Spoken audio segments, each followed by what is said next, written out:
আল্লাহ তাআলা বললেন উসজুদু লি আদমা, আদমরে বানাইয়া সবাইকে বললেন আদমরে সেজদা দাও। হাসা জাদু, সবাই সেজদা করলো। সবাই মানে কারা কোন তো? মাশাআল্লাহ। ইল্লা ইবলিস, মিস্টার ইবলিস সেজদা দিল না। আল্লাহ জিজ্ঞেস করলেন তুমি সেজদা দিলে না কেন? শয়তান তখন আর্গুমেন্ট পেশ করলো। সে বলল আনা খায়রুম মিনহু খালাকতানি মিন নার ওয়া খালাকতাহু মিন তিন, আমি ওর থেকে অনেক ভালো। ওরে বানাইছো মাটি দিয়ে, আমারে বানাইছো আগুন দিয়া। আগুন হলো ঊর্ধ্বমুখী, মাটি হলো নিম্নগতি সম্পন্ন। সুতরাং ঊর্ধ্বমুখী কোনো জিনিসকে নিম্নমুখী জিনিসের কাছে আত্মসমর্পণ করতে বলা, সেজদা দিতে বলা মোস্ট আনসাইন্টিফিক। কত বড় শয়তান! শয়তান জানে না যে আগুনের শক্তি কম, মাটির চাইতে আগুনের শক্তি একেবারেই কম। সব থেকে শক্তি বেশি মাটি। আগুন হচ্ছে সংহারক আর মাটি হচ্ছে উৎপাদনশীল। এই মাটির তলায় আর একটা জগৎ আছে, পানির তলায় আছে আর একটা জগৎ।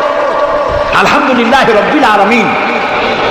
এই যে রব্বিল আলামিন বলা হয়, আলম হচ্ছে এক বচন, আলামিন হচ্ছে বহু বচন।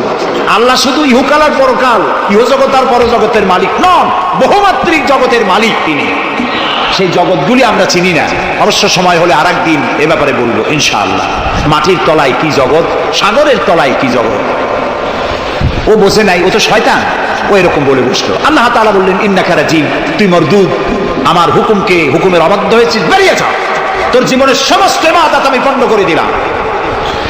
শয়তান বলল আল্লাহ তাআলা আমার ইবাদত গুলি আদমের কারণেই পণ্ড হলো, তাই এতদিন কষ্ট করে ইবাদত করলাম, এর বিনিময়ে কিছু দেবে না? আল্লাহ কয় চাইস কি? কয় আমার 3 দফা দাবি। কি কি? 1 নম্বর, যে আদমের কারণে আমার সব শেষ হইল, শয়তান হয়ে গেলাম, এই আদম বাঁচবে কয়দিন? আল্লাহ তাআলা বললেন এরা তো কিয়ামত পর্যন্ত সন্তানেরা থাকবে। শয়তান বলল এই আদম সন্তানকে প্রতারণা করার জন্য আমাকেও কিয়ামত পর্যন্ত হায়াত দিতে হবে। আল্লাহ তাআলা বললেন মঞ্জুর। শয়তান বলল আমাকে আমার 2 নম্বরের দাবি, যেহেতু আমি মানুষের প্রতারণা দিব, ভাইতে ভাইতে ঝগড়া লাগাবো, স্বামী স্ত্রীতে ঝগড়া লাগাইয়া তালাক দেওয়াবো, ভাইতে ভাইতে খুনাখুনি বাধায় দেবো, কিন্তু লোকেরা যদি আমারে দেখতে পায় যে শয়তান এই যে তালাক দেওয়াইয়া এই যে যায়, ছেলে আর বাপে ঝগড়া বাঁধাইয়া ভাইতে ভাইতে খুনাখুনি করাইয়া এই যে শয়তান যায়, তাহলে তো আমার ঠ্যাং আস্ত থাকবে না, আমার তো মেরে ফেলবে। সুতরাং আমাকে আন্ডারগ্রাউন্ড ওয়ার করতে দিতে হবে, আমি শয়তানি করবো, কেউ কিন্তু আমার কেউ দেখবে না। আল্লাহ কয় মঞ্জুর। শয়তান কয় লাস্টলি এন্ড ফাইনালি 3 নম্বরের দাবি, আমি করব সারা জীবন তোমার বিরোধিতা। আর মজার ব্যাপার, রিজিকের মালিক তুমি যদি আমারে আর আমার অনুসারীদেরকে খাবার না দাও, তা আমি তো ওয়ার্কার পাবো না, এর জন্য আমারে খাইতে দেওয়া লাগবে, আমার ওয়ার্কারদেরকেও খাইতে দিতে হবে। আল্লাহ বললেন মঞ্জুর।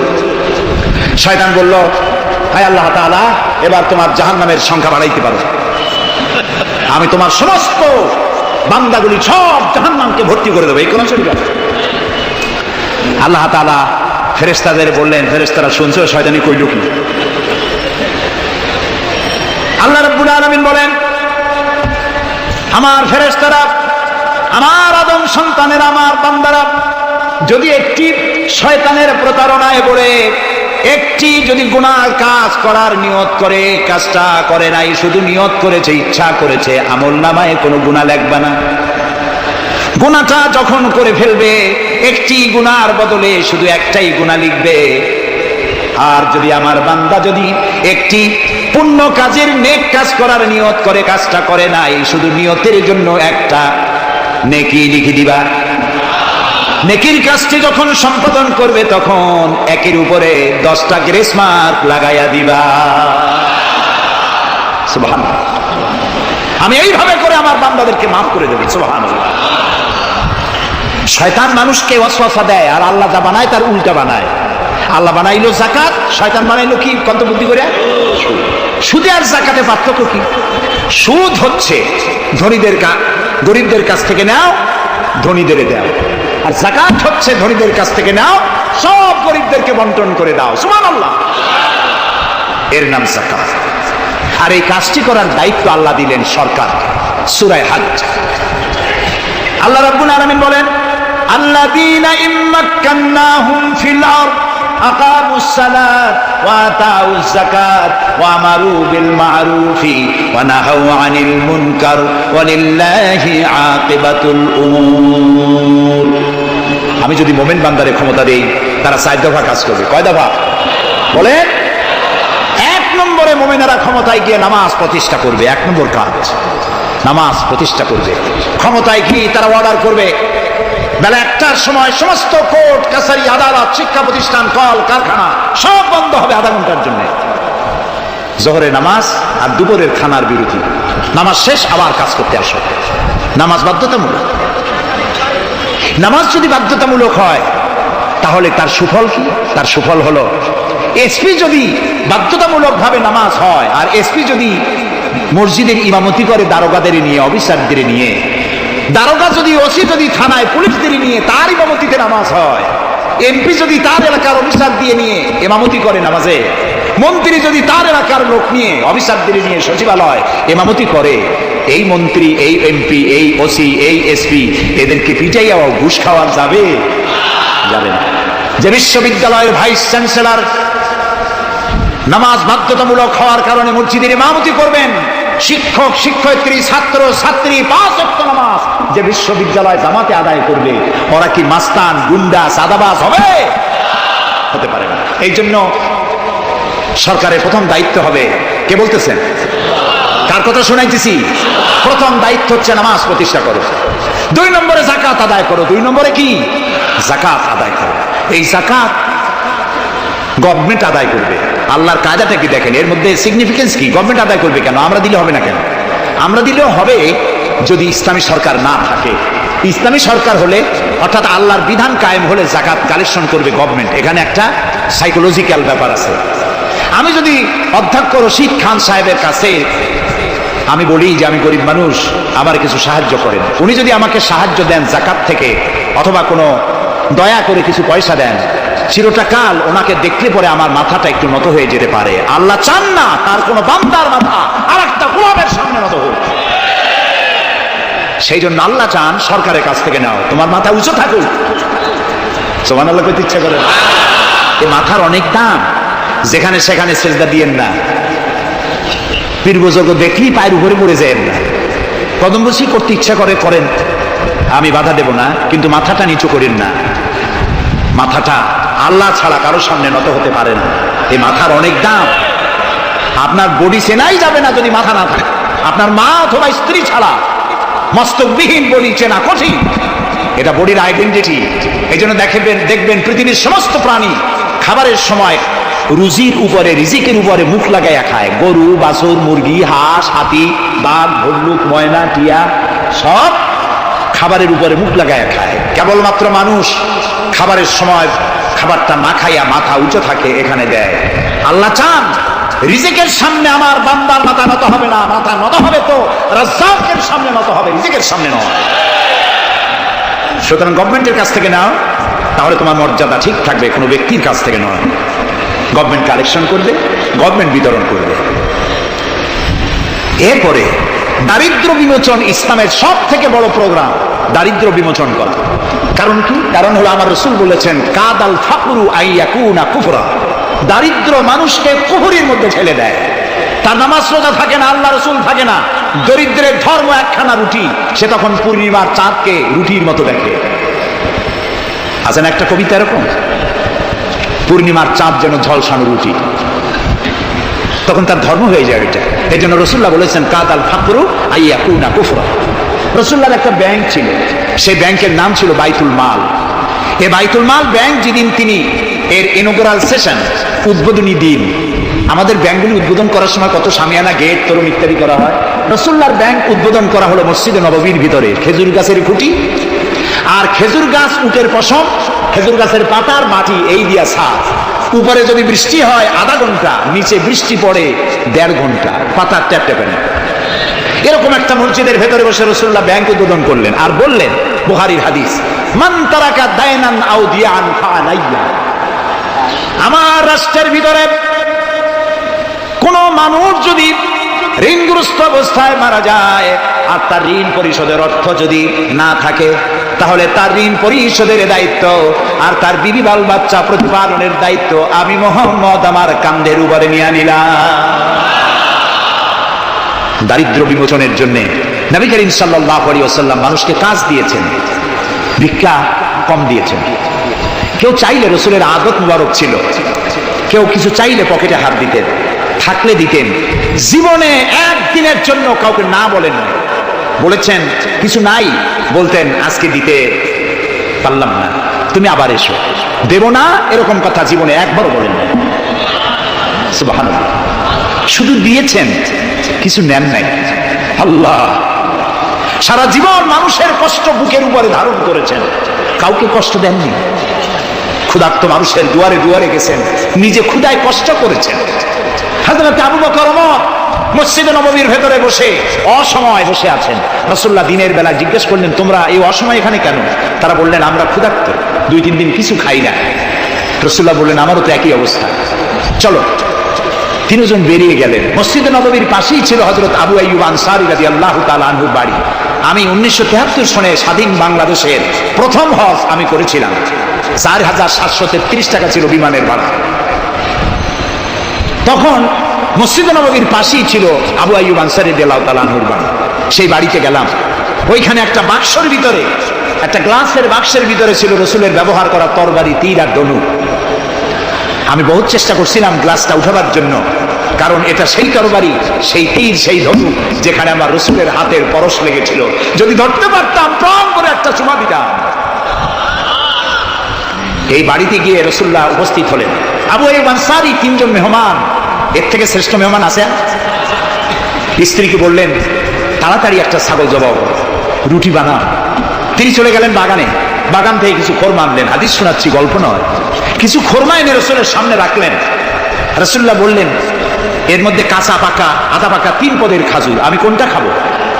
হযরত আবু আইয়ুব বলেন, 3 প্রকারের খেজুরে আপনি হাত দিবেন, কারণ আপনার হাত যেই প্রকারের খেজুরের গায়ে লাগবে আমার বাগানে আল্লাহ রাব্বুল আলামিন সেই খেজুরে বরকত দিয়ে দিবেন। কিছুক্ষণ পরে রান্না হয়ে গেল। রাসূলের সামনে গোশত আসলো, রুটি আসলো। আল্লাহর নবী খাবারের শুরুতে 2-1টা রুটি আর 2-3টা গোশত টুকরা রুটি দিয়া পেঁচায়া হযরতে আবু আইয়ুব আনসারীর হাতে দিয়া দিলেন। বললেন, আবু আইয়ুব, এই রুটি আর গোশত টুকরা নিয়ে যাও, আমার কলিজার টুকরা মা ফাতেমা গত 3 দিন হলো কিছু খায় নাই। দুনিয়ার মানুষের খাবার পৌঁছায়ছেন, নিজে না খেয়ে থেকেছেন। হযরত আয়েশা বলেছেন, 1 দিন 2 দিন না, মাসের পর মাস রাসূলুল্লাহর স্ত্রীদের ঘরে চুলায় আগুন জ্বলে না। হযরত ওমর রাদিয়াল্লাহু তাআলা আনহু রাসূলুল্লাহর ঘরে প্রবেশ করেছেন। এখনো ঘরটা আছে, মসজিদে নববীর কোনায় ছোট্ট ঘরটা, বিশ্বনবীর ঘর। তিনি ঘরের মধ্যে প্রবেশ করে দেখেন রাসূলুল্লাহ শুয়ে আছেন। তারপরে হযরত আবু বকর সালাম করলেন, রাসূলুল্লাহ উঠে বসলেন। হযরতে ওমর রাদিয়াল্লাহু তাআলা আনহু বাচ্চা শিশুর মতো ডুকরে কেঁদে উঠলেন। নবীজি জিজ্ঞেস করলেন, ওমর কাঁদো কেন? হযরত ওমর বলছেন, ইয়া রাসূলুল্লাহ, আমি বিশ্বনবীর ঘর দেখতেছি, ছোট্ট একটি ঘর, এক কোনায় পানি শূন্য সরাহি কাত হয়ে পড়ে আছে, এক পাশে একটা গ্লাস, আর আপনি যে বিছানায় শোয়া, চাদর নাই, বালিশ নাই, দড়ি দিয়া বুলানো খাটিয়ার উপরে শুয়েছিলেন, হাতের তলায়, মাথার তলায় হাত দিয়ে আপনার জান্নাতি শরীর মোবারকের পিঠের উপরে দড়ির দাগ আমি সহ্য করতে পারছি না ইয়া রাসূলুল্লাহ। কাফেরেরা পৃথিবীতে এত শান্তি করলো, আর আল্লাহ রাসূলের গায়ে দড়ির দাগ, আপনি আমাকে অনুমতি দেন, আমি একটা তোষক আপনাকে বানায় এনে দেই। রাসূলুল্লাহ বললেন, ওমর, আমি যদি হুকুম করি, এই যে উহুদ পাহাড়টা আমার জন্য সোনায় পরিণত হয়ে যাবে।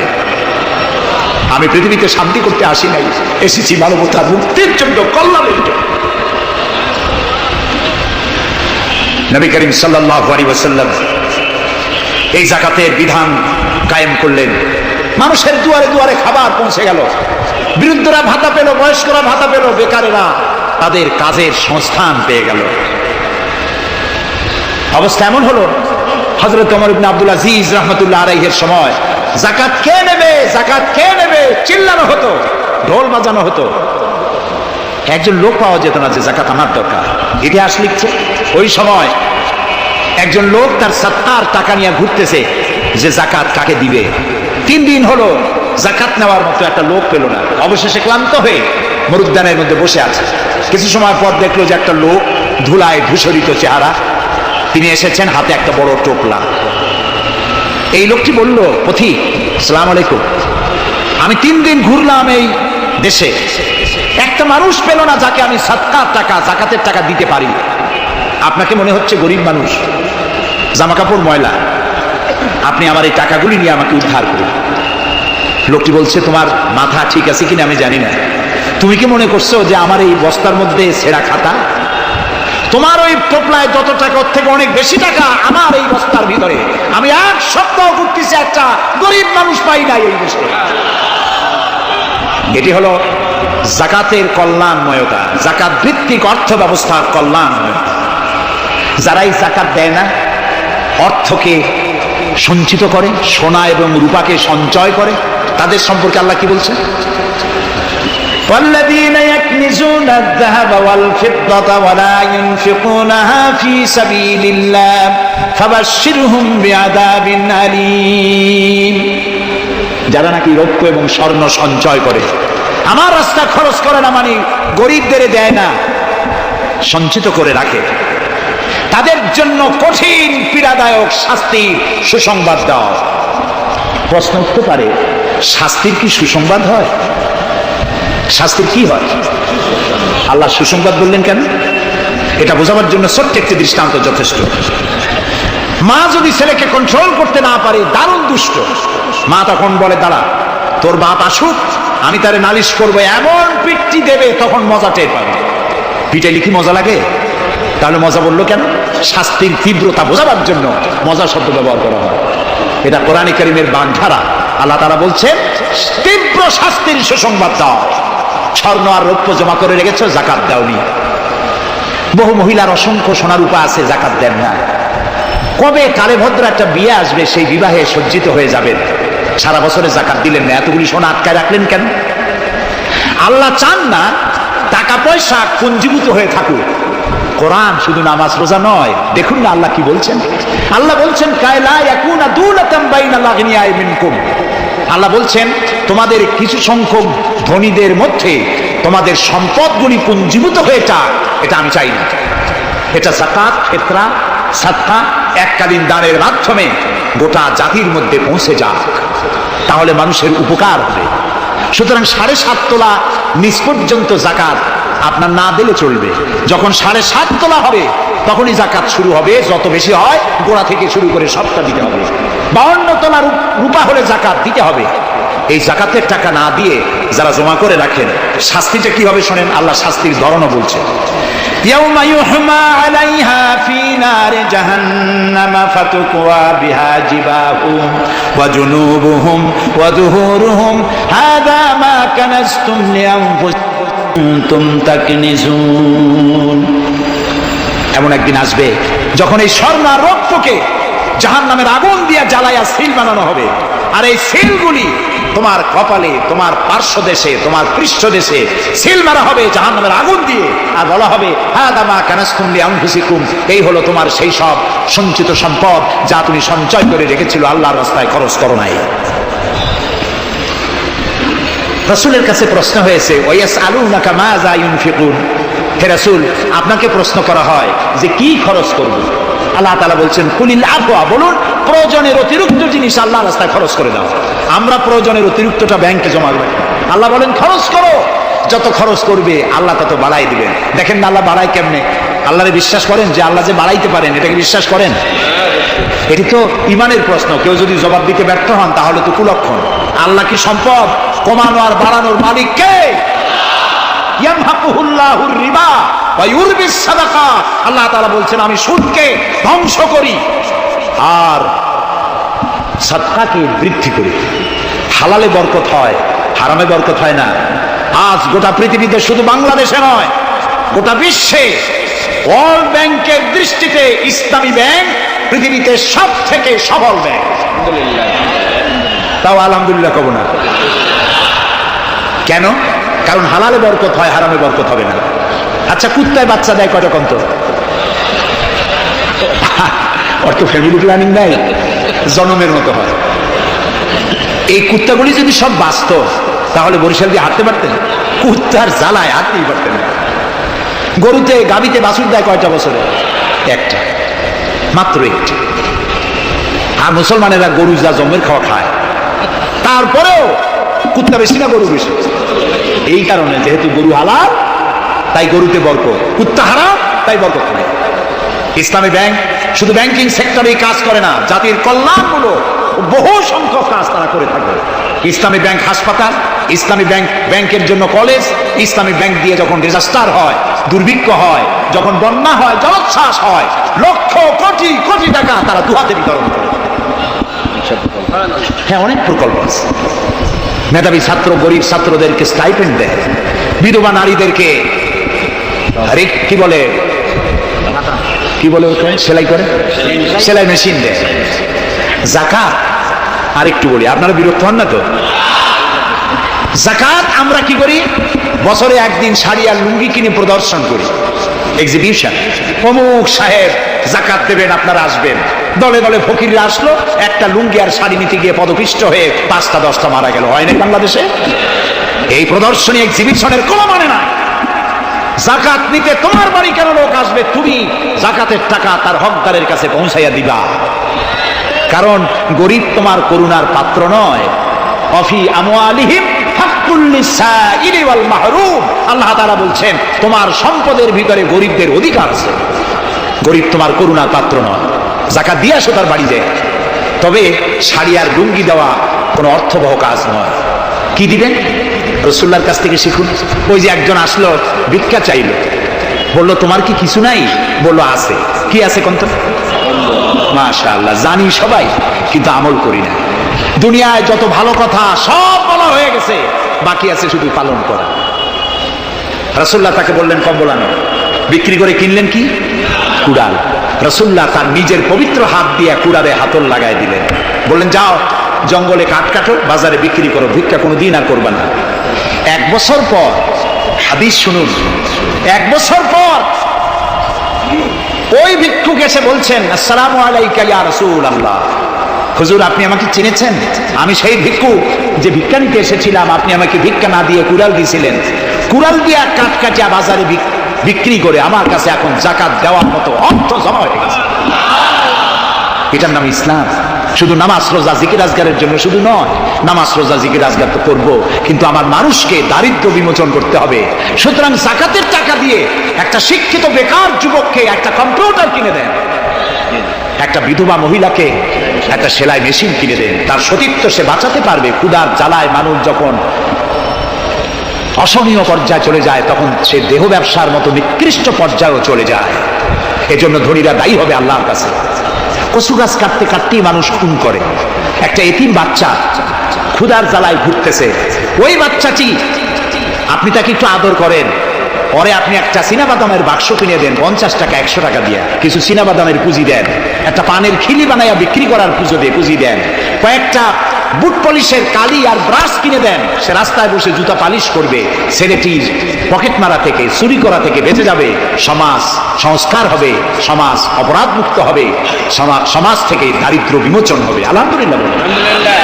আপনি কি জানেন এই যে গাছগুলি লাগালে পরে কত সওয়াব হয়? এবং দারিদ্র বিমোচনের জন্য গাছের কি বিশাল ভূমিকা। রাসূলুল্লাহ বলেছেন হাদিস, তোমার কাছে যদি এমন খবর আসে যে কিয়ামত হচ্ছে, আর তখন যদি তোমার কাছে কোনো গাছের চারা থাকে, কিয়ামত হচ্ছে, গাছের চারাটি কিয়ামত আসার পূর্বেই গাছের চারাটি লাগিয়ে যাও, কিয়ামতের দিন সাদকায়ে জারিয়া সওয়াব পেয়ে যাবে। একটি গাছ যদি কেউ লাগায়, ওই গাছের যত পাখি বসবে, ফল হবে, মানুষে খাবে, আশ্রয় নেবে মানুষেরা, কিয়ামত পর্যন্ত সাদকায়ে জারিয়ার সওয়াব মানুষ কবরে বসে বসে বেঁচে থাকে। সব জায়গায় সওয়াব আর সওয়াব জানি না, খালি মনে করি ইল্লাল্লাহ ইল্লাল্লাহ বলতে পারলেই সওয়াব। আর খালি ইল্লাল্লাহ বলবেন বা কেন?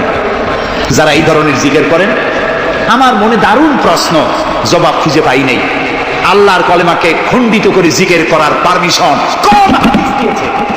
কে দিয়েছে এই পারমিশন? লা ইলাহা ইল্লাল্লাহ, এটা হলো পূর্ণাঙ্গ কালেমা, কমপ্লিট হচ্ছে মুহাম্মদ রাসূলুল্লাহ। আফজালুল যিকর লা ইলাহা ইল্লাল্লাহ। কতক্ষণ লা ইলাহা ইল্লাল্লাহ, কতক্ষণ ইল্লাল্লাহ ইল্লাল্লাহ ইল্লাল্লাহ। এর অর্থ কি? আল্লাহ ছাড়া, আল্লাহ ছাড়া, আল্লাহ ছাড়া। আল্লাহ ছাড়া কি? কমন সেন্সের শুধু কমন বাদ দিয়া শুধু সেন্সও যদি থাকে, কোন মুসলমানের এমন জিকির করা উচিত নয়। তবে common sense is very uncommon. দুর্ভাগ্য জাতি। প্রিয় ভাই, সব দারিদ্র বিমোচনের জন্য আল্লাহ তাআলা এসব ব্যবস্থা করে রেখেছেন। কাজ করে খাও, আয় থেকে দায় শোধ করো। আপনার পুকুর কেটে চতুর্দিকে পুকুরের কান্দায় পেঁপে গাছ লাগান, কলা গাছ লাগান। হাঁস পালেন, হাঁসগুলি পানিতে সাঁতার কাটবে, ভেতরে মাছ থাকবে। হাঁসের পায়খানা খেয়ে মাছ বড় হবে, হাঁস বড় হয়ে ডিম দেবে। এই ডিম বিক্রি করবেন, মুরগি বিক্রি করবেন, পেঁপে বিক্রি করবেন, কলা বিক্রি করবেন। মানুষের কাছে হাত পাতার চাইতে নিকৃষ্ট কাজ আর নয়। রাসূলুল্লাহ বলেছেন, আল্লাহর কাছে এই রকমের হাতের চাইতে এই রকমের হাতের মর্যাদা বেশি। এইটার নাম কি? চাওয়া। বলেন, এইটার নাম কি? এইটার নাম আল্লাহর কাছে এইটার কোনো দাম নাই, কোনো দাম নাই। আল্লাহর কাছে দাম এইটা। এই জন্য যারা শ্রমিকদের সম্পর্কে আমার রাসূল বলেছেন, আল কাসিবু হাবিবুল্লাহ। যারা সহজে উপার্জন করে খায় ওরা আল্লাহর বন্ধু। আপনারা শ্রমিক না, সেই জন্য সুবহানাল্লাহ কইতে পারলেন না। আলহামদুলিল্লাহ বলে রাসূলুল্লাহর হাদিস শোনাচ্ছি আমি, গাজী কালু চম্পাবতীর পুঁথি শোনাচ্ছি না। আল কাসিবু হাবিবুল্লাহ, যে ব্যক্তি সহজে উপার্জন করে খায় সে আল্লাহর বন্ধু। এখন যদি কোনো রিকশাওয়ালা, কুলি মজুর, ঠেলাওয়ালা যদি মনে করে আল্লাহর বন্ধু যখন হইছি নামাজ রোজা দিয়া করবো, এটি কিন্তু ঠিক নয়। আল্লাহর বন্ধু হওয়ার জন্য নামাজ রোজা অত্যন্ত জরুরি। আর আপনি যে কষ্ট করে খাচ্ছেন, আপনার পয়সা হালাল। যে ব্যক্তি রিকশা চালায়, 2.5 মণে বস্তা মাথায় করে স্টিমারে উঠায়, ওর চাইতে হালাল পয়সা কারো নয়। মাথার ঘাম পায়ে ফেলে উপার্জন করছে। আপনি জানেন না যে দালানে যারা আছে খুব শান্তিতে নাই। বাইরের থেকে দেখে ভেতরের অবস্থাটা বোঝা যায় না। গুলশান, বনানী, আভিজাত্যপূর্ণ এলাকার বিশাল বিশাল বাড়ি দেখে আপনার চোখ ধাঁধা লেগে যেতে পারে, খুব শান্তির নিলয়। না, শান্তি নাই। বাড়ির মালিক, বহু টাকার মালিক, রাত্রির বেলায় ঘুম হয় না। কোন ফাঁক দিয়া জানলার পাশ দিয়া গুলিয়ে এসে বুক ঝাঁঝরা করে দেয়, ঘুম নাই। জনমের মতো অসুখ হয়েছে, প্রত্যেক দিন সোনার চাউল দিয়ে ভাত খাইতে পারে, কিন্তু ডাক্তার তার রুজি কন্ট্রোল করে দিয়েছে। পাঙ্গাসের পেটি, খাসির চর্বি খাইতে পারবেন না, ভাত কম খাবেন। সকালবেলায় ডিমের পুষ, দুপুর বেলায় 1 স্লাইস টুস, সন্ধ্যাবেলায় ফলের জুস, খাওয়া শেষ। বউ তো কথা শোনে না। হাজারো কাজ করে ঘরমুক্ত হয়ে স্বামী ফিরেছে। বিবি সাহেবা, বেগম সাহেবা এখন ধরে হাতে ভ্যানিটি ব্যাগ নিয়ে স্বামীর সামনে থেকে হন হন করে যাচ্ছে। স্বামী বেচারা কষ্ট করে জিজ্ঞেস করছে, তুমি কই যাও? বলছে, আই এম ভেরি বিজি। ছেলে হয়েছে কয়টা? সব গুন্ডা, মাস্তান। মাথায় এত বড় চুল, হাতে এত বড় নখ। মেয়েগুলি বয়ফ্রেন্ড নিয়ে কোথায় চলে গেছে। বেটা বাড়ির কাজের লোক, কাজের মেয়েদের হাতের দেওয়া খানা খাইলো, আদর পাইলো না, যত্ন পাইলো না, সম্মান পাইলো না। খাইয়ে টেয়া নিজে নিজে শুয়ে আছে, এতগুলা ঘুমের ট্যাবলেট খাইছে, ঘুম আসে না। কিন্তু তুমি মেয়ে রিকশাওয়ালা, ঠেলাওয়ালা, কুলি মজুর, সারাদিন কাজ করে পোলাও চাউল কিনতে পারো নাই, মোটা চাউল কিনেছো, খেসারির ডাল কিনেছো। একটু কিনে বাড়িতে বউ রান্না করেছে। আমি এই চোখে দেখা কথা বলি, আল্লাহ তাআলা এই বয়সে কম দেখান নাই। কমলাপুর রেল স্টেশনের বস্তি দেখেছি, অনেক বস্তি এলাকায় গিয়েছি। স্বামী বসে খাচ্ছে, ঘরমাক্ত রিক্সা চালায় আসছে, 2.5 মণে বস্তা টানে আনছে। স্ত্রী খাবার তুলে দিচ্ছে, আরেকটু খাও, খুব কষ্ট করেছো, আরেকটু খাও। ওর ঘরে ফ্যান নাই, কাপড়ের আঁচল দিয়ে স্বামীর কপাল মুছে দিচ্ছে, আরেকটু খাও, এত কষ্ট করো তুমি। ওর ঘরে ফোমের বিছানা নাই, শটের মতো শক্ত বিছানা, বালিশ নাই, ইটের মতো শক্ত, কাপড়ের একটু কভার দেওয়া।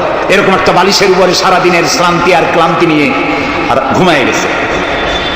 কোনো ওষুধ খাওয়া লাগে না, এমন ঘুম আসছে ওর বাকের গর্জনে ট্রাকের ইঞ্জিন ফেল। শান্তি কি বড় লোক হলে হয়? শান্তি দেওয়ার মালিক আল্লাহ। শান্তি দেওয়ার মালিক কে? আল্লাহ। এই জন্যে এই শান্তি আসবে যদি সঠিকভাবে সুষ্ঠুভাবে আল্লাহ পাকের দেওয়া এই বিধানগুলি আমরা যদি সমাজে কায়েম করতে পারি তাহলে এটি সম্ভব। আমার দেশে এখন যদি যাকাতের টাকা কালেকশন করা হয় তাহলে আমরা একটা হিসাব করেছি, আমি একটা ব্যাংকের সাথে জড়িত আছি, আপনারা জানেন বোধহয় ইসলামী ব্যাংক, এর জন্ম লগ্ন থেকে আমি আছি এর সাথে। সেই হিসেবে আমরা একটা জরিপ চালাইছি, বাংলাদেশে যদি এখন যাকাত যদি গভর্নমেন্ট কালেকশন করে তাহলে একেবারে কম করে হলেও 6,000 কোটি টাকা যাকাত কালেকশন হতে পারে। 6,000 কোটি। আর অর্থ এস্টেট আছে বাংলাদেশে লক্ষ লক্ষ একর জমি, যা বিভিন্ন মোতাল্লি তারা সিন্দাবাদের দত্তের মতো অর্থ সম্পত্তির উপরে চেপে বসে আছে। এই অর্থ সম্পত্তি যদি উদ্ধার করা যায় আর যাকাত আর ওশরের টাকা যদি গভর্নমেন্ট কালেকশন করতে পারে, বাংলাদেশের দারিদ্র বিমোচনের জন্য পৃথিবীর কারো কাছ থেকে একটি টাকাও নেওয়ার দরকার নাই। এই যে 6,000 কোটি টাকার শূন্যতা ভেকুয়াম সৃষ্টি হলো বাংলাদেশে, এই শূন্যতা পূরণের জন্য এগিয়ে এলো এনজিওরা এবং তারা সুদের বাণিজ্য শুরু করলো। ব্যাংক সুদ নেয় 15 or 17%, আর এনজিওরা নেয় 35 থেকে 40%। মারাত্মক সুদখোর। সমাজে কাবুলিওয়ালাদের মতো সুদ চালু করে দিয়েছে। প্রিয় ভাই সব, বাংলাদেশ এটি সম্পদশালী দেশ। যারা বলে, আমি পার্লামেন্টে একবার বক্তৃতায় বলেছিলাম যে যারা বলে বাংলাদেশ গরিব, আমি তাদের সাথে একমত হতে পারি না। আমার দেশ সম্পদশালী দেশ, আলহামদুলিল্লাহ বলে। আমার দেশ, এই বাংলাদেশের আবাদযোগ্য জমির পরিমাণ 2,40,00,000 একর। আলহামদুলিল্লাহ বলবেন না? এখানে বনজ সম্পদ আছে 32,53,860 কিলোমিটার বর্গমিটার নিয়ে, বর্গমাইল জুড়ে। এখানে আল্লাহর হিকমতটা দেখেন, সুন্দরবন আমাদের থেকে দূরে না কাছে? বরিশাল, বরগুনা, বাগেরহাট, সাতক্ষীরা, এই এলাকায় সুন্দরবন কে বানাইছে? কোন গভর্নমেন্ট বানিয়েছে? কেন আর অন্য জায়গায় বানানো হলো না কেন? উত্তরবঙ্গে বানাইলো না কেন? কারণ আমাদের বঙ্গোপসাগর হলো সাইক্লোন জোন, এখান থেকেই ঘূর্ণিঝড়ের উৎপত্তি হয়। সাইক্লোন জোন 240, 80, 300 অথবা সহস্র মাইল স্পিডে বা 500 মাইল স্পিডে ঝোড়ো হওয়া প্রবাহিত হওয়ার জন্য ঘূর্ণিঝড় প্রস্তুতি নেয়, আবহাওয়া বার্তা দিয়ে তা শোনানো হয়। উপকূলীয় এলাকায় যদি আল্লাহ তাআলা সুন্দরবন তৈরি না করতেন তাহলে সমুদ্রের ঘূর্ণিঝড়ের প্রথম ধাক্কায় কুয়াকাটা, পটুয়াখালী, বরগুনা, সাতক্ষীরা, ফিরোজপুর, বাগেরহাট, বরিশাল প্রথম ধাক্কায় উড়ে চলে যেত। আল্লাহ তাআলা কি দয়া, সুন্দরবন বানাই দিয়ে প্রোটেক্টেড করেছেন। তাও আমরা সুবহানাল্লাহ বলবো না। এই সুন্দরবন রক্ষার জন্য গভর্নমেন্ট পাহারাদার লাগিয়েছে, কিন্তু পাহারাদারেরা নিজেরাই রক্ষকরা হয়েছে ভক্ষক, জন্মের খাওয়া খাইতেছে। আল্লাহ দেখলেন যে এরা তো এই ধরনের মানুষ খুব বেকায়দা, সেই জন্য আল্লাহ তাআলা নিজেও কিছু পাহারার ব্যবস্থা করলেন। সেই পাহারাদারকে রয়্যাল বেঙ্গল টাইগার। যদি সামনে পড়েন 10 কোটি টাকা ঘুষ দেবেন, এই কথা শুনলেও আপনারা ছাড়বেন না, যাতে বংশানুক্রমে পৃথিবীর মানুষ, দেশের মানুষ এগুলি ভোগ দখল করতে পারে। আল্লাহ সেই জন্য পাহারাদার রেখে দিয়েছেন। সুবহানাল্লাহ। আমার দেশে রয়েছে পানি সম্পদ। বাংলাদেশের ছোট বড় 250টি নদ নদী আছে, যেগুলির দৈর্ঘ্য 3,200 বর্গ মাইল। আছে পানি সম্পদ, আছে পশু সম্পদ, আছে মৎস্য সম্পদ, সর্বোপরি আছে এই বাংলাদেশের 14 কোটি মানুষের 28 কোটি হাত।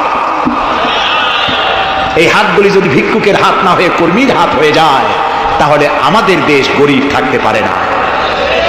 আমার দেশের সম্পদের অভাব নাই, যথেষ্ট সম্পদ আছে, শুধুমাত্র ইকুয়াল ডিস্ট্রিবিউশন নাই। সৎ এবং যোগ্য নেতৃত্বের অভাবে এই চরম দুরবস্থার সৃষ্টি হয়েছে, আরো হয়েছে রাজনৈতিক প্রতিহিংসার কারণে। তা না হলে আমরা পৃথিবীর মধ্যে দাঁড়ায় যেতাম। যুদ্ধ বিধ্বস্ত জাপান কোথা থেকে কোথায় গেল? উত্তর কোরিয়া আমেরিকাকে চ্যালেঞ্জ করছে।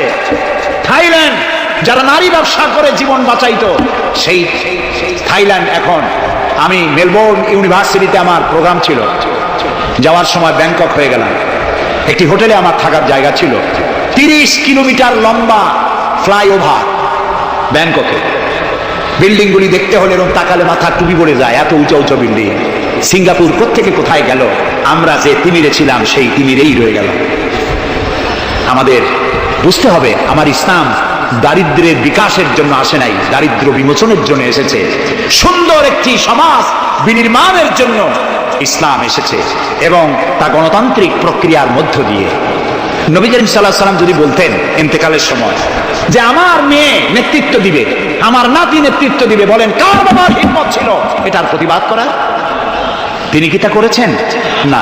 ইন্তেকালের সময় জিজ্ঞাসিত হয়ে তিনি বললেন, আমার পরে তোমাদের মধ্যে যিনি বেশি যোগ্য, খোদাভীরু, আল্লাহকে ভয় করে, তেমন লোককে তোমরা নেতা নির্বাচিত করো। আবু বকর রাদিয়াল্লাহু তাআলা তাই বলেছেন, ওমর, ওসমান, আলী তাই বলেছেন। সুবহানাল্লাহ বলেন। ওয়া আমরুহুম শুরা বাইনাহুম, এটি হলো গণতন্ত্র। তোমরা তোমাদের পরামর্শ ভিত্তিতে তোমাদের রাষ্ট্র সমাজ পরিচালনা করো। সুবহানাল্লাহ বলে।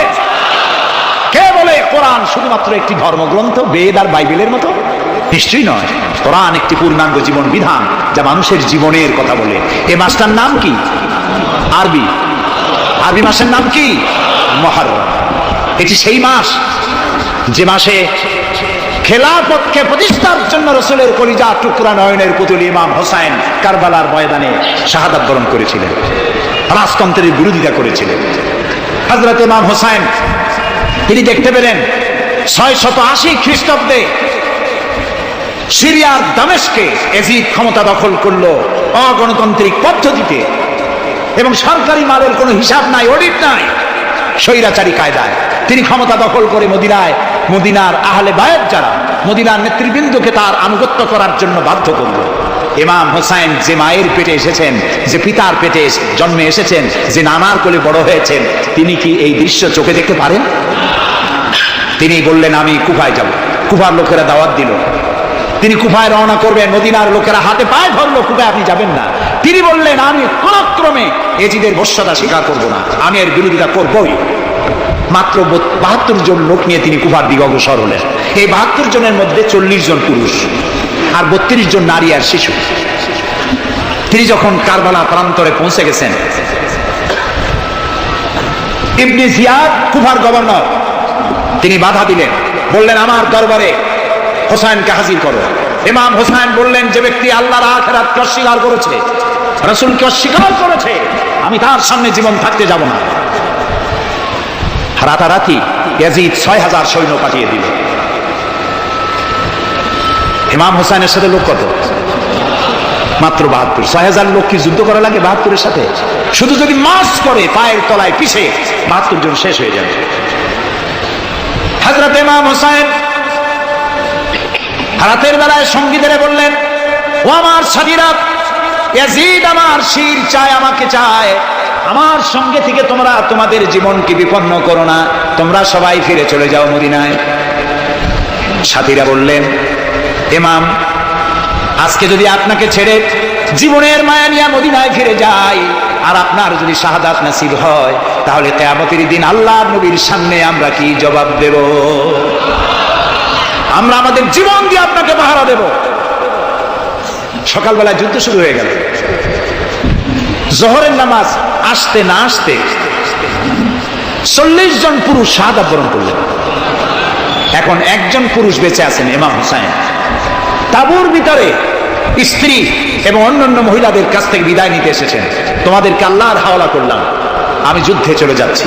আমার চোখের সামনে আমার নানাজির দামদার মোবারক শহীদ হওয়া ইসলাম, সাহাবীদের রক্ত দেওয়া, জীবন দেওয়া ইসলাম, খেলাফত মিটে যাবে পৃথিবী থেকে, রাজতন্ত্র প্রতিষ্ঠা হবে, আমার জীবন থাকতে আমি তা হতে দেব না। স্ত্রী এগিয়ে এলেন, বললেন, হোসাইন জিহাদের ময়দানে থেকে আমি আপনাকে বিরত থাকতে বলবো না, তবে একটি দাবি আছে। এই যে ছোট্ট দুগ্ধপোষ্য শিশু, গত কয়েকদিন হলো ঘরে খাবার নাই, পানি নাই, আমার বুকে দুধও নাই, এই ছোট্ট বাচ্চাটিকে একটু পানির ব্যবস্থা করুন।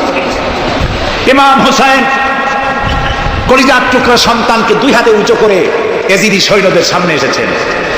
এজিদি সৈন্যরা, আমার হাতের দিকে তাকাও, এটি রাসূলের আওলাদ, আমার কলিজার টুকরা সন্তান। ফোরাতের অফুরন্ত পানি প্রবাহিত হচ্ছে, একটু ফোরাতের কুলটা ছেড়ে দাও, ওর একটু পানি পান করায়। আমার সাথে তোমাদের শত্রুতা থাকতে পারে, এই নিষ্পাপ বাচ্চার সাথে তো কোনো শত্রুতা থাকার কথা নয়। তার এই আবেগপূর্ণ কথা এজিদি সৈন্যদের কলিজা স্পর্শ করলো না। তারা বিষাক্ত তীর নিক্ষেপ করলো। ইমাম হোসাইনের উঁচু করে ধরা বাচ্চার বুকের ভিতর থেকে বিষাক্ত তীর প্রবেশ করে বেরিয়ে গেল অপর প্রান্ত, রক্ত ফিনকি দিয়ে বেরিয়ে এলো। ইমাম হোসাইন দুই হাতে আসলা ভরে সেই রক্ত চেহারায় মারতে লাগলেন আর বললেন, কলিজার টুকরা সন্তান, সালেহ আলাইহিস সালামের উটনির রক্তের চাইতে তোমার রক্ত পবিত্র। হযরত সালেহ আলাইহিস সালামের চাইতে রাসূলুল্লাহর মর্যাদা অনেক বেশি, তুমি তারও না। বাচ্চাকে কোলে করে নিয়ে স্ত্রীর কাছে গিয়ে বললেন, স্ত্রী, এই নাও তোমার বাচ্চা, ঠান্ডা হয়ে গেছে, এমন পানি পান করেছে কিয়ামত পর্যন্ত পানি পানি বলে তোমারে আর বিরক্ত করবে না। ইমাম হোসেন লড়াই করলেন ময়দানে, বহু সংখ্যক সৈন্য হতাহত করে ফোরাতের কুল উন্মুক্ত করে ঘোড়ার পৃষ্ঠ থেকে নেমে এক আস্তা পানি তুলেছেন, পানি পান করবেন। মুখের কাছে যখন আকণ্ঠ তৃষ্ণার্ত পিপাসার্ত হোসাইন মুখের কাছে পানি নিয়েছেন, হঠাৎ ভেসে উঠল মনের পর্দায়, একটু আগে আমার কলিজার টুকরা সন্তান এই পানির অভাবে চলে গেল। 40 জন মানুষ বিদায় হলো, এক পুরা পানি দিতে পারলাম না, এই পানি আমি কেমনে খাই? হাতের থেকে পানি পড়ে গেল। অশ্বের পৃষ্ঠে আরোহণ করলেন, চতুর্দিক থেকে তীর আর তরবারি আসতে লাগলো। ইমাম হোসেন বললেন, থামো, একটু থামো, তোমরা কাকে তীরবিদ্ধ করছো? আমি কি তোমাদের রসুল মুহাম্মদ সাল্লাল্লাহু আলাইহি ওয়াসাল্লামের নাতি নই? আমি কি তোমাদের রসুলের কলিজার টুকরা মা ফাতেমার নয়নের বড়ি নই? কেমন করে আমার গায়ে তোমরা তীর মারো? উম্মে সালমা, আমাদের মা উম্মে সালমা রাদিয়াল্লাহু তাআলা আনহা, সকালবেলায় 11ই মুহররম সকালবেলায় তিনি ঘরে বসে কাঁদতেছেন। কয়েকজন প্রতিবেশী মহিলা এসে বলছেন, মা আপনি কাঁদেন কেন? তিনি বলছেন, আজকে রাত্রে আমি স্বপ্ন দেখেছি রাসূলুল্লাহ আমার বাড়ি এসেছেন, আমি দেখতে পেলাম আল্লাহ রসুলের চোখ দিয়ে পানি পড়ছে, দাড়ি মোবারক ধুলা মাখা, বুক কাদা বলি। আমি জিজ্ঞেস করলাম, ইয়া রাসূলুল্লাহ আপনি কাঁদেন কেন? মুখখানা মলিন কেন? দাড়ি মোবারক ধুলাবালি কেন? রাসূলুল্লাহ বললেন, উম্মে সালমা তুমি জানো না আমি এইমাত্র কারবালা থেকে এসেছি, আমি দেখে এলাম আমার কলিজার টুকরা হোসাইনের শির মুবারক তার দেহ থেকে বিচ্ছিন্ন করে ঘোড়ার পদতলি, ঘোড়া দিয়ে পদতলিত করা হয়েছে তার দেহ মুবারক।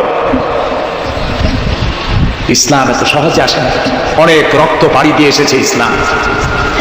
হযরতে হোসাইনের মস্তক মুবারক এজিদি সৈন্যরা একটা প্লেটে করে নিয়ে কুফার গভর্নর ইবনে জিয়াদের সামনে রেখেছে। ইবনে জিয়াদ চেয়ারে বসা, সিংহাসনে বসা, ইমাম হোসাইনের মস্তক মুবারক তার পায়ের কাছে রেখেছে। কলঙ্কিত ইতিহাস, কি করে আমি শুনাই আপনাদের? ইবনে জিয়াদ চেয়ারে বসে পায়ের কাছে রাখা ইমাম হোসাইনের ঠোঁটের উপরে লাঠি দিয়ে নাড়তেছে। হযরত যায়েদ রাদিয়াল্লাহু তাআলা আনহু 80 বছর বয়স, তিনি বলছেন, ইবনে জিয়াদ এতক্ষণ যা করে চমক বুঝে সহ্য করেছি, কিন্তু এখন যেটা তুমি করতেছো পায়ের কাছে কার ব্যথা? তুমি যে ঠোঁটের উপরে লাঠি দিয়ে নাড়তেছো, আমি যায়েদ আমি দেখেছি রাসূলুল্লাহ 1000 বার এই মুখের উপরে চুমা খেয়েছে। তোমার বেয়াদবি বন্ধ করো। প্রিয় ভাই সব, রাজতন্ত্র নয়, পরামর্শ ভিত্তিক সমাজ ব্যবস্থা প্রতিষ্ঠার জন্য আল্লাহ তাআলা ইসলাম দিয়েছেন, দ্বীন দিয়েছেন। সেই জীবন ব্যবস্থা ইসলাম আজকে এই পৃথিবীতে মুসলমানদেরকে সন্ত্রাসী জাত হিসেবে চিহ্নিত করার জন্য, উগ্র জাতি হিসেবে, সহিংস জাতি হিসেবে, অগণতান্ত্রিক জাতি হিসেবে প্রমাণিত করার জন্য পাশ্চাত্য শক্তি তারা নবী করিম সাল্লাল্লাহু আলাইহি ওয়াসাল্লামের ব্যঙ্গচিত্র এঁকে দুনিয়ায় ছড়িয়ে দিয়েছে। আজকে জুমার খুতবায় আমি কসাই মসজিদে বলেছিলাম, রাসূলুল্লাহর মাথার উপরে বোমা আকৃতির পাগড়ি বেঁধেছে, পাশে 2টা অর্ধনগ্ন মেয়ে লোক রেখেছে। নাউজুবিল্লাহ। তোদের মতো অসভ্য আছে পৃথিবীতে? ডেনমার্ক, আমেরিকা, ইউরোপ, তোমরাও কি মানুষের মতো কাজ করেছ? বিশ্ব নবী পৃথিবীতে সব দিয়েছেন, কিছু নেন নাই। তাকে অপমান করার অর্থ হচ্ছে মানব সভ্যতাকে অপমান করা। রাসূলকে অপমান করার ক্ষমতা কারো নাই। তার সম্মান পাহাড় সমান নয়, তার সম্মান আকাশ সমান নয়। রাসূলের সম্মান আল্লাহর আরশ পর্যন্ত। আল্লাহ তার আরশে আজিমে কাউকে দাওয়াত দেন নাই, বিশ্ব নবীকে দাওয়াত দিয়েছিলেন। আমি আমার বরিশালবাসীদের বলবো, মুসলমানদেরকে ধৈর্য ধারণ করতে হবে, আরো সংযমী হতে হবে। আমরা প্রতিবাদ করব, অবশ্যই প্রতিবাদ করব, কিন্তু জ্বালাও পোড়াওতে আমরা যাব না। আমরা কারো পতাকা পোড়ানো, কারো অফিসে ভাঙচুর করা, এটা আমাদের কাজ না। আমরা গড়ার জন্য এসেছি, আমরা ভাঙ্গার জন্য আসি নাই। কেউ অসভ্য হলে আমরা অসভ্য হতে পারি না। ওরা অসভ্য, ওরা বর্বর, ওদের জীবনে ভালোবাসা নাই, তাই ওরা প্রতি বছর একটা দিন ভালোবাসা দিবস পালন করে। আমার জীবনে ভালোবাসার অভাব নাই। ইসলাম সর্বশ্রেষ্ঠ জীবন ব্যবস্থা। এই কল্যাণময় জীবন ব্যবস্থা প্রতিষ্ঠার জন্য এগিয়ে আসতে হবে মুসলমানদেরকে, সকলকে, হিন্দুদেরকেও। হিন্দু, বৌদ্ধ, খ্রিস্টানদের বলি, আমার প্রিয় ভাইয়েরা, আপনাদের মধ্যে আমাদের মধ্যে পার্থক্য খুবই কম। হিন্দুরা বলেন এক ব্রহ্মা, দ্বিতীয় নাস্তি, আমরা বলি লা ইলাহা ইল্লাল্লাহ, কথা প্রায় কাছাকাছি। আপনারা পুনর্জন্মে বিশ্বাসী, আমরা পুনরুত্থানে বিশ্বাসী। আমরা খুব ভালো আছি, এই দেশটা খুব ভালো দেশ, পূজা আর রোজা একসাথে হয়, আমরা অনেক আরামে আছি। এদেশে সাম্প্রদায়িক সম্প্রীতি নাই বলে যারা বিদেশে বদনাম ছড়ায়, তাদের হেদায়েতের জন্য আমরা আল্লাহর কাছে দোয়া করি, আল্লাহ তাদের হেদায়েত করো। ক্ষমতা হারায় মানুষ এত পাগল হয় যে দেশের বিরুদ্ধে কথা বলে, মায়ের বিরুদ্ধে কথা বলে, রাষ্ট্রের বিরুদ্ধে কথা বলে। আল্লাহ এদের হেদায়েত নসিব করে দিন। প্রিয় ভাই সব, আমার হিন্দু ভাইয়েরা, অমুসলিম ভাইরা যারা আসছেন, আমি তাদেরকে বলবো, এই কোরআন শুধু মুসলমানদের জন্য নয়। আপনার ইসলাম কবুল করা লাগবে না। আমি ইউরোপ, আমেরিকা, অস্ট্রেলিয়া, আফ্রিকায় যখন অমুসলিমদের মধ্যে বক্তৃতা করি, তখন বলি আপনাদের মুসলমান হওয়া লাগবে না। যে ধর্মে আছে সে ধর্মে থেকেই যদি কোরআন বর্ণিত আইন যদি মানেন, আপনি শান্তি পাবেন দুনিয়ায়, শান্তি পাবেন আখিরাতে। পরকালেও শান্তি পাবেন কিনা আল্লাহ ভালো জানেন, তবে দুনিয়ার শান্তি তো পাবেনই। কোরআনের আইন সকলের জন্য প্রযোজ্য। প্রিয় ভাই সব, আমি এখন মুনাজাতের দিকে আগাবো। ইসলামের ব্যাখ্যা দিচ্ছিলাম, ইন্নাদ-দীনা ইনদাল্লাহিল ইসলাম। ইসলামের চাইতে কল্যাণময় জীবন ব্যবস্থা পৃথিবীতে আর নাই। বলেন সুবহানাল্লাহ। আমি মোনাজাতের দিকে যাচ্ছি, আর মোনাজাতের আদব হলো বসা। এই রাস্তা জুড়ে যত মানুষ দাঁড়ানো আছে, সব মানুষ বসুক। গতকাল বলেছিলাম, মোনাজাতের কথা শুনে দুই একজন হাঁটে, এটি কিন্তু বেয়াদবির পর্যায়ে পড়ে, আদবের খেলাফ। মানুষের হাতে যেমন ক্যামেরা থাকে, ফেরেশতার হাতে ক্যামেরা আছে না? তা আপনি মোনাজাতের কথা শুনে যদি হাঁটেন, আপনি তো বেয়াদবের খাতায় নাম লেখালেন। এমন হতভাগ্য কারো হওয়া উচিত না। মোনাজাত হয় কার কাছে? সেই আল্লাহরে ভয় করেন, জায়গায় বসেন এবং মোনাজাতে শরীক হন। মুসলমানদের বড় দুর্দিন যাচ্ছে, এত বড় দুর্দিন। আমি ছোট্ট মানুষ, আমার জ্ঞান সীমিত, আমার ইলেম কালাম সীমিত, আমার দৃষ্টিভঙ্গি সীমিত।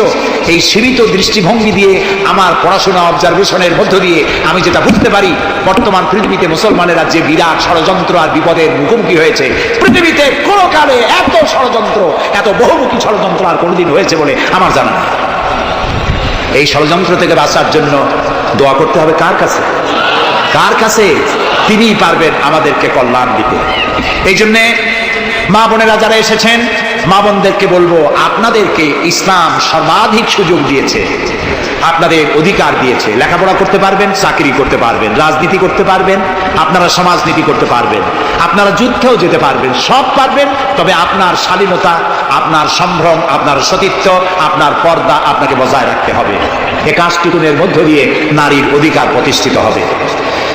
সেজন্য আমি মা বোনদেরকে বলবো, আসলে ইসলামকে জানি, ইসলামকে বুঝি, ইসলামের সাথে নিজেদেরকে সম্পৃক্ত করি। এটি শুধুমাত্র নামাজ, রোজা, হজ, যাকাতের ধর্ম নয়। নামাজ, রোজা, হজ, যাকাত সহ অর্থনীতি, সমাজনীতি, রাষ্ট্রনীতি সব কিছুর সমন্বয় একটা জীবনের স্কিম, একটি পরিকল্পনা যা দিয়েছেন আল্লাহ তাআলা। সুবহানাল্লাহ। আর ওই কথার প্রতিবাদ করি যারা আল্লাহর আইন প্রতিষ্ঠার নামে বোমা হামলা করে, সন্ত্রাসী তৎপরতা চালায়। এরা জেহাদকে অবমাননা করেছে। জেহাদ আর যুদ্ধ এক কথা নয়, জেহাদ আর কিতাল এক কথা নয়, হোলি ওয়ার এবং জেহাদ এক কথা নয়। সুতরাং আল্লাহর আইন প্রতিষ্ঠার নামে যারা সন্ত্রাসী তৎপরতা চালায়, তারা একটি জঘন্য কাজ করছে। যারা বোমা মারে আল্লাহর আইন প্রতিষ্ঠার জন্য, তারা মানুষ নয়, তারা মানুষ নামের কলঙ্ক, তারা নরপশু। বলুন তো তারা কি? তারা জানোয়ার। হরকতুল জিহাদ, তারপরে জামাতুল মুজাহিদিন, জুমরাতুল মাসাকিন, আবার আরেকটা নতুন সংগঠন বেরোচ্ছে নাকি শুনলাম, তার নাম করেছে তারা আল জঙ্গিতুল জংলা। এরা কোন জঙ্গল থেকে বাইর হবে আল্লাহ জানে। আপনারা যদি এদের ধরতে পারেন, এদেরকে থানায় সোপর্দ করবেন। আপনি যদি জানতে পারেন, আপনার ছেলের রুম আপনার পরিদর্শন করা উচিত। আপনার ছেলের পড়ার রুমে টেবিলের ড্রয়ারে কি আছে, বালিশের তলে কি আছে, বেডের নিচে কি আছে, সেসব বইপত্র আপনার দেখা উচিত। অর্ধ পড়ুয়া, লেখাপড়া জানে না, মা বাপ থেকে বিচ্ছিন্ন করে এইসব ছেলেপেলেদেরকে ওরা ট্রেনিং দেয়। একটা বিচারপতি মারতে পারলেই বেহেশতে যাবা তাড়াতাড়ি, একটা আইনজীবী মারতে পারলে বেহেশতে যাবা, বোমা মারো বেহেশতে যাও, বলেন নাউজুবিল্লাহ। আমাদের দেশে ইসলাম এসেছে বড় বড় আলেম আর বড় বড় আল্লাহর ওলিদের মাধ্যমে ইসলাম এসেছে। তারা কি বোমাবাজি করেছেন? তারা কি সন্ত্রাসী তৎপরতা করেছেন? না। ওই জায়গায় দেখেন হযরত খান জাহান আলী রহমতুল্লাহ আলাইহির কবর আছে না? কোথায়? বাগেরহাটে। খালি কুমির দেখেন না, ইতিহাস দেখেন। তিনি এসে, মানুষের খাবার পানি ছিল না, বড় বড় দিঘি কেটেছেন। এই ছিল তাদের কাজ। দিঘি কেটেছেন, পুকুর করেছেন, রাস্তা করেছেন, মসজিদ করেছেন। হযরত শাহজালাল রহমতুল্লাহ আলাইহি গৌর গোবিন্দের বিরুদ্ধে যুদ্ধ করা লাগে নাই, শুধু আযান দিয়েছেন আর তাদের মূর্তিগুলির কম্পন শুরু হলো। গৌর গোবিন্দ দৌড়াইয়া পলাইয়াও কুল পায় নাই, বিনা যুদ্ধেই দখল হয়ে গেছে সিলেট। সুবহানাল্লাহ। তারা প্রতিবাদ মুখর ছিলেন। হযরতে মুজাদ্দেদ আল ফিসানি রহমতুল্লাহ আলাইহি সম্রাট আকবরের বিরুদ্ধে প্রতিবাদ করেছেন, জেল খেটেছেন, সমাজ সংস্কার করেছেন। এ ছিল অলিউল্লাহদের কাজ। আমাদের দেশে শর্ষিনার পীর, ফুরফুরার পীর, জৌনপুরের পীর, চরমোনাইর মরহুম পীর হযরত মাওলানা ইসহাক সাহেব রহমতুল্লাহ আলাইহি পীরের মতো পীর ছিলেন। আমি ছাত্র জীবনে তার অনেক ওয়াজ শুনেছি। কান্দা মানুষ পাগল হয়ে যেত। গাছের তার তলারটা দুটো খাওয়ার অভ্যাস ছিল না। তিনি মানুষকে ব্যঙ্গ করেন নাই, কারো বিরুদ্ধে উল্টাপাল্টা ফতোয়া দেন নাই। আমার কাছে ইসলাম, কারো কাছে ইসলাম নাই, এই বাজে কথা তিনি জীবনেও বলেন না। আমরা তাকে সম্মান করি। এইসব বড় বড় অলিউল্লাহ আর আলেমরা এদেশে ইসলাম প্রচার করেছে, সন্ত্রাসের মধ্য দিয়ে নয়, ভালোবাসা দিয়া উন্নয়নমূলক কাজ করে মাদ্রাসা, মসজিদ, এতিমখানা প্রতিষ্ঠা করে করেছেন। সুতরাং এই সন্ত্রাসী তৎপরতা যারা চালায় তারা মানুষ নয়, তারা জানোয়ার, তারা পশু। এদেরকে ধরিয়ে দিন, পুলিশকে ধরিয়ে দিন। আমরা সরকারের শুকরিয়া আদায় করি। আলহামদুলিল্লাহ, বর্তমান সরকার এদের নেটওয়ার্ক ভেঙে চুরমার করে দিচ্ছে। বাকি আছে দুই শয়তান। এই দুই শয়তান আজ হোক কাল হোক ধরা পড়বেই ইনশাআল্লাহ। ইনশাআল্লাহ বলেন। এবং এদের দৃষ্টান্তমূলক প্রচন্ড শাস্তি হবে ইনশাআল্লাহ। যারা আমাদের দেশকে বদনাম করেছে, বাংলাদেশ পৃথিবীর দ্বিতীয় বৃহত্তম মুসলিম দেশ, গণতান্ত্রিক দেশ, এই দেশকে অন্যের পরাধীনতা থেকে আমাদের দেশকে আমাদের বাঁচাতে হবে। এই জন্য আলেম ওলামাদেরকে চিন্তা করতে হবে, ভাবতে হবে আগামীতে যেন এই দেশ কোনো দেশের তাবেদার গোলাম রাষ্ট্রে পরিণত না হয়ে যায়। কারা এটা করতে পারে? কারা ক্ষমতা এলে আলেমদেরকে গ্রেফতার করবে? কারা ক্ষমতা এলে মাদ্রাসা বন্ধ করে দেবে? কারা ক্ষমতা এলে শাইখুল হাদিসকে দড়ি দিয়া বাঁধে বরিশাল জেলখানায় ঢুকাইয়া তোরের সাথে রাখবে? ওদেরকে চিনতে হবে, ওদেরকে চিনতে হবে। আর ঐক্যবদ্ধভাবে যারা আলেমদের পক্ষে, মাদ্রাসার পক্ষে, যারা আলেমদেরকে অসম্মান করে না, আলেমদেরকে মর্যাদা দেয়, তাদের সাথে থাকুন। এই দেশের সমস্ত মাদ্রাসাগুলি ফাজেলকে ডিগ্রির মান, কামেলকে মাস্টার্সের মান দেওয়া হবে ইনশাআল্লাহ। কওমি মাদ্রাসাগুলোকে স্বীকৃতি দেওয়া হবে ইনশাআল্লাহ। আমার দেশে ইসলাম প্রচারিত হয়েছে দুটি শিক্ষা ব্যবস্থার মধ্য দিয়ে, আলিয়া এবং কওমি। আমরা কোনোটাকে ঘৃণা করি না, দুটোই। আমি পল্টনে বক্তৃতায় বলেছিলাম, কেউ যদি আমাকে জিজ্ঞেস করে আপনার দুটি চোখের মধ্যে কোনটা আপনার প্রিয়, আমি পাল্টা প্রশ্ন করতে চাই, আপনি বলুন আপনার কাছে কোনটা প্রিয়? আপনার কাছে যদি দুটোই প্রিয় হয়, আমার কাছেও দুটোই প্রিয়। আলিয়াও প্রিয় আমার চোখের মতো, কওমি মাদ্রাসাও আমার প্রিয়। এই মাদ্রাসাগুলি এখানে আছে বলে ইসলাম আছে, মাদ্রাসা থাকবে না, ইসলাম থাকবে না। সুতরাং মাদ্রাসা হচ্ছে ইসলামের লালন কেন্দ্র। মসজিদও থাকবে না। মসজিদে যেতে হলে তো মাদ্রাসা লাগবে। নামাজ শিখবা কোথায়? আল্লাহর চিন্তা কোথায়? এই জন্য সব থেকে বেশি জরুরি হলো মাদ্রাসা। সেই মাদ্রাসার তারা শত্রু, তাই 252টা মাদ্রাসা যারা বন্ধ করেছিল, এখন তারা আবার বলে ক্ষমতায় যেতে পারলে সংবিধানের 5ম সংশোধনী বাতিল করবে। 5ম সংশোধনী বাতিলের অর্থ কি?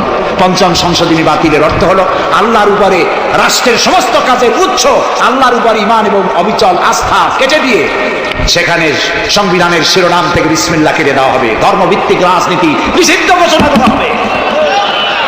মুসলমানেরা বেঁচে থাকতে কোনো অবস্থা নেই এই শক্তিকে ক্ষমতায় আসতে দেওয়া যায় না। সমস্ত আলেম ওলামা ঐক্যবদ্ধ হতে হবে। কোন মিষ্টি কথায় ভুলে গেলে হবে না। তেলের দাম, দ্রব্যমূল্য বেড়ে গেছে, তাই আমাদেরকে অন্য পথে যেতে হবে। এই পাগলামি করলে নিজের পায়ে নিজে কুড়াল মারা হবে। সুতরাং আল্লাহর দিন, দেশ বাঁচলে আমরা বাঁচবো, স্বাধীনতা থাকলে আমরা থাকবো। দেশের স্বাধীনতা, অস্তিত্ব, অখণ্ডত্ব বাঁচিয়ে রাখার জন্য সর্বোপরি এই যে টুপি মাথায় দিয়ে চলি, মুখে দাঁড়িয়ে আছে, এই দাঁড়িয়ে আর টুপিকে টিকিয়ে রাখার জন্য যারা ইসলামকে ভালোবাসে, আলেমদেরকে ভালোবাসে, সম্মান দেয়, মর্যাদা দেয়, উন্নয়নের জোয়ার বয়ে দেয় সারা দেশ জুড়ে, তাদের সাথে ঐক্যবদ্ধ হয়ে কাজ করা আমাদের ঈমানের দায়িত্ব। সে দায়িত্ব পালনের তৌফিক আল্লাহ আমাদেরকে দান করুন। বাস, আমরা এখন মোনাজাত করব। মোনাজাতের পরে এশার আযান হবে। এশার নামাজ জামাতে পড়ে আমরা বাড়ি যাব। ঠিক আছে ভাই? গতকাল কিন্তু ঠিক থাকে নাই, আজকে যেন থাকে। তবে অনেকে এশার নামাজ পড়ে এসেছেন, এটাও ঠিক। যারা পড়ে আসেন নাই তারা আমাদের সাথে পড়বেন। নামাজ না থাকলে ঈমান থাকবে না। নামাজ না পড়লে নিজেকে মুসলমান বলে পরিচয় দেওয়া অধিকার নষ্ট হয়ে যায়। জীবনে আর নামাজ ছাড়বো না, এই ওয়াদা কি করা যায়? যাবে? দু হাত উঁচু করুন, বলুন ইয়া আল্লাহ, তোমার পবিত্র নামে ওয়াদা করি, যতদিন পর্যন্ত মালাকুল মউত আমার মাথার কাছে না আসতেছে ততদিন পর্যন্ত ফরজ নামাজ, ফরজ রোজা আর ছাড়বো না, আর ছাড়বো না, আর ছাড়বো না। এবার জোরে বলেন ইয়া আল্লাহ, আমার আজকের এই ওয়াদা আমার মৃত্যু পর্যন্ত আমাকে পালন করার তৌফিক দাও ইয়া রাব্বাল আলামিন।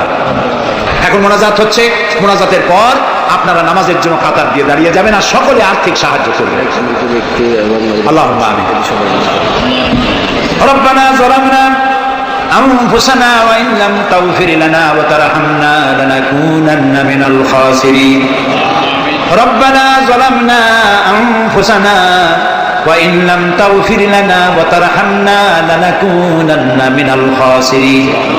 হে আল্লাহ তাআলা, হাজার হাজার মুসলমান নরনারী দীর্ঘক্ষণ ধরে তোমার কোরআন শুনেছি, হাদিস শুনেছি, আর শেষ পর্যায়ে এসে ভিক্ষুকের মতো, কাঙ্গালের মতো গুনার বোঝা মাথায় নিয়ে তোমার দরবারে হাত তুলেছি।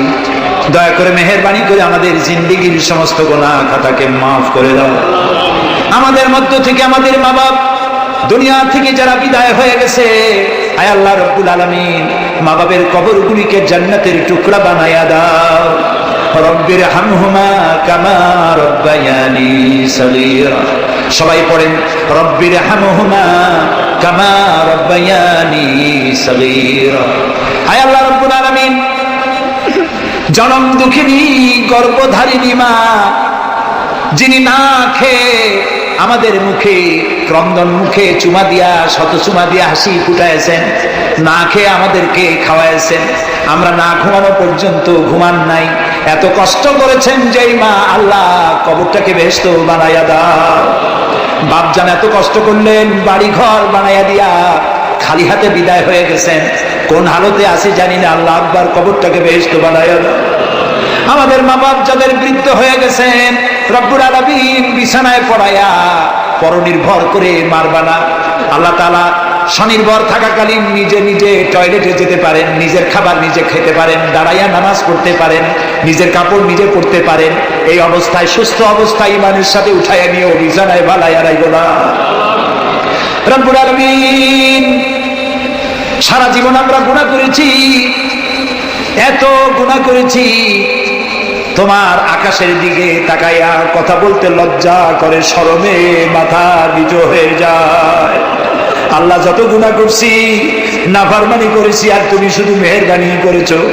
তুমি যদি আমাদের গোপন গুনাহগুলি জাহির করে দিতে, যৌবনকালের গুনাহ, জীবনের গুনাহ যদি সমাজের লোকেরা জানতো, স্ত্রী পুত্ররা জানতো, সম্মান দিত না। আল্লাহ তাআলা কিয়ামতের দিন লক্ষ কোটি মানুষের সামনে আমাদের গোপন গুনাহগুলি জাহির করে দিয়ে আমাদেরকে স্মরণ দিও না। আয় আল্লাহ তাআলা, তোমার নবী বলেছেন 3000 বছর ধরে তুমি জাহান্নামের আগুন উত্তপ্ত করেছো।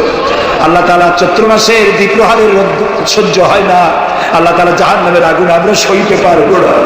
জাহান্নামের আগুন আমাদের জন্য আল্লাহ তুমি হারাম বানায়া দাও। আল্লাহুম্মা আজিরনা মিনান নার। সবাই পড়েন, আল্লাহুম্মা আজিরনা মিনান নার, আল্লাহুম্মা আজিরনা মিনান নার। হায় আল্লাহ তাআলা, তাম পৃথিবীতে মুসলমানেরা আজ বড় বিপদে, মুসলমানদের কেউ দেখার নাই। ইরাকের আল গরিব কয়েদখানার ভিতরে মুসলমানদেরকে উলঙ্গ করে তাদের মুখের উপরে কাফেররা পেশাব করেছে। গুয়ান্তানামো বে কারাগারের ভিতরে মুসলমানদের বান্দা তাদের সামনে কোরআন শরীফের উপর পেশাব করেছে। রাসূলুল্লাহর মাথায় বোমা উঠাইয়া দিয়েছে, নগ্ন নারী তার পাশে বসে ছবি উঠাইছে। বাবু, আমাদের কলজা চলে যায় বাবু।